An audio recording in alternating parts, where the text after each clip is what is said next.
Hey guys, I wanted to talk about a stock that popped up on my screener. Amazing fundamentals, low debt, super sticky product, high annual recurring revenue. Stick with me to the end and I'll explain why I'm about to load up on this stock.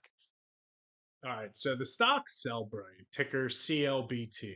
And for those not familiar with the business, they provide multiple software solutions for forensic investigations used by governments, police, prosecutors, even defense units use it as it allows them to unlock devices and extract data from them.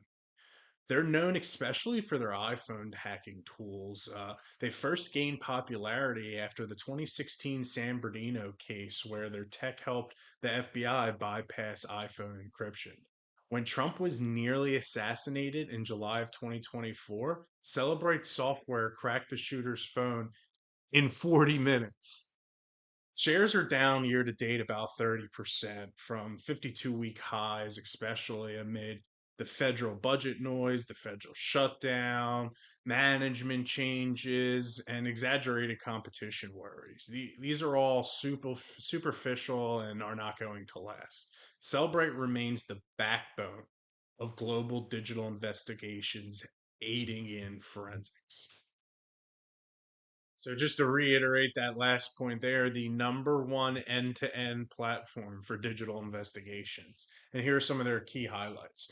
$419 million in annual recurring revenue, about 7,000 global customers, 1.5 million plus serious crimes legally sanctioned investigations in 2024 alone, the number one solution for digital forensics examiners, and they have about 1,200 employees. So basically, Cellbrite was found to help with three major challenges, and we'll dive into each one of these a little more in the next three slides. But to give you a brief overview here, one, the sheer amount of data volume and complexity. Two, the inefficient legacy processes. And three, the ethics and accountability we have to actually prosecute and have success against these crimes. So, what do I mean by the complexity and volume around CLBT? Well, 90% now of crimes contain a digital component. So, as we start to move away from this legacy system, there's a strong need for digitization. It's been noted that 76% growth in digital data from devices, showing more people are relying on digital forms of communication than traditional forms. 66% of locked phones reach the lab. Going back to my earlier point, where they get a case and they receive a phone from a crime and they can't even access it. They can't even do anything with it because of iPhone's encryption, Apple's encryption. And 77% of examiners who believe they have a lack of tools they need to do the proper job. So on to the second point about the inefficient legacy processes here. About 71% of investigators conduct searches that aren't quick and aren't efficient. They average about 69 hours per case, and they have a 3 to 4 week backlog, with 80% of investigators saying they don't have the tools they need to do the job. All right, so the last problem that Cellbite wanted to tackle was ethics and accountability. Only about 48% of forensic examiners say they have the experience they need to do a good job. About 60% of them rely on outdated methods, with 30 plus US states passing reform bill for additional oversight in 2020. About 68% of investigative teams do not have time to review all of the digital data they have. So the company has been able to grow domestically, internationally. It's been amazing their penetration into the market.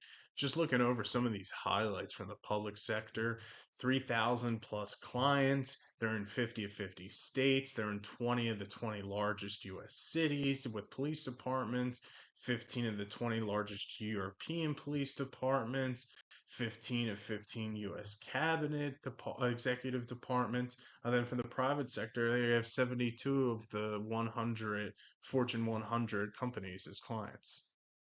And I want to bring up a point from the last slide that if you take a look, they've penetrated every state.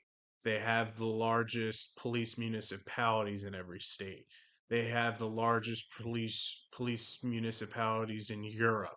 So a lot of people think, hey, have they already reached their full penetration? Like what else is left? And I still think they have a lot more to grow internationally, and I think that they have a very strong cross-selling platform. Once they get you in, they're able to really sell you a bunch of different services, and they have a recent acquisition. We can get into that later. But you ever hear of the rule of 40, right? If revenue growth and some form of profitability or trading added together are over 40%. There have been case studies that show that the company, is very, very profitable, momentum, and is promising for future trades. Well, it's interesting to look up here at the trailing 12 months annual recurring revenue growth and adjusted EBITDA margin. And the annual recurring revenue growth was 26%, and the adjusted EBITDA margin was 23 for a rule of 49. And then it went to a rule of 47 in June of 25 when, the ARR growth shrunk to 21, but the adjusted EBITDA margin went up to 26%. And the company's annual recurring revenue has been a thing of beauty, and that speaks to how sticky the software is, right? Once these police departments start uploading and tracking all of this important, valuable data, you think they're going to want to change? I mean, they just went from legacy to digital. You think they're ever going to change this digital system? Um, I doubt it. I know have been charging an arm and a leg recently since they went public, but they have that pricing power. And a lot of people are worried, is competition going to come in and steal some? But I don't see any competition. I don't see anyone having the success they have. Some people talk about Magnet, but you can do your own research on that. I'm not the biggest fan. But look into this graph over here: sustainable annual recurring revenue growth from March of 2024 going quarterly to June of 2025, 27%, 26%. 26%, 25, 23, 21. I mean, they're averaging over 20% in annual recurring. That means it's not going anywhere. And considering how sticky it is with all this data, it's really not going anywhere.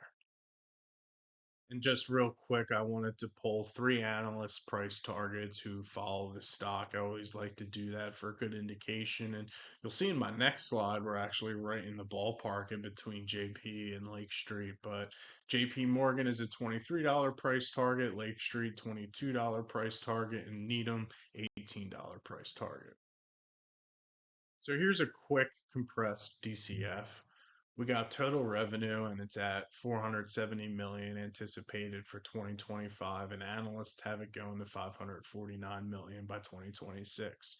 Industry reports have the industry growing, the forensics industry growing by about 15% a year. And as you see in the last couple of slides here, the annual recurring revenue for the company's been over 21% for the last 6 or so plus quarters. So I'm going to use 20% here going forward for an annual revenue growth assumption from 27 to 2030 with a 4% growth rate. Using a free cash flow margin I calculated of 31% will give us the free cash flows listed below. Using a discount rate of 9%, I went a little lower just because the industry they serve is government, and government usually uses a fixed budget and always pays, so that's nice. So I thought it deserved a little downgrade in risk. I usually use 10 to 12% depending on the company. Anyway, doing 1 divided by 1 plus the discount rate raised to the time minus a half period, because you want that discount year period to account for the time value of money. We get the present value of these free cash flows. Basically, all we care about is that terminal period, right? We think that company can generate about $1.2 billion in 30% cash flow. That'll give us about $5 billion. And then, just in the terminal, adding them all up, we get the sum of the free cash flows to be 6 billion. They have 472 million in cash. They have 22 billion in debt, which gives us 5 billion, 5.5 billion here in enterprise value. So that's a target share price of $22.60. There's a current price of $18.48, which gives us about a margin of safety of 22% to buy this stock. And I really think this company is going to get mass adoption as AI plays out further and they expand internationally. I think this stock's a good buy right now. All right, guys, that's it. That's all I have for you. Let me know if you'd buy or sell at these levels and what you think about the company in the comments.